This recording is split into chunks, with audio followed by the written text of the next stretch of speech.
வந்து இங்க கோயில் கட்டினாங்க. அதுக்கப்புறம் நமக்கு சரியான வழிமுறைகள் இல்ல. இன்னைக்கு வரைக்கும் அந்த பழைய கல்லோடவே இருக்கு. இது நியாயமா? உங்களுக்கு ஒத்தியா நின்று நியாயம் கேட்டவளுக்கு கோயில் கூட இல்லாம இருக்கிறது நியாயமா? கோயில் வேண்டும், பஸ் ஸ்டாண்ட் வேணும். நம்ம பஸ் ஸ்டாண்டுக்கு இந்த பேர் வைக்கணும்னு தமிழக அரசு வலியுறுத்தணுமா வேண்டாமா?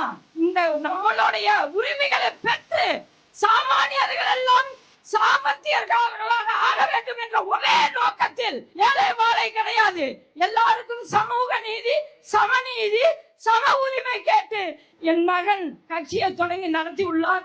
அவருக்கு உங்களுடைய பேராதரவும் வேண்டும். அடுத்து டிசம்பர்ல இருந்து ஒரு நடைபயணம் வரும். அதெல்லாம் என் பிள்ளை சொல்லுவாங்க. தயவு செய்து மக்களே, பெண்களுக்கான உரிமைக்கு பெண்கள் முன்னேற வேண்டும் என்று கேட்டுக்கொண்டு வாய்ப்புக்கு நன்றி கூறி விடைபெறுகிறேன். நன்றி, வணக்கம். நமது மக்கள் முன்னேற்ற கழகம்.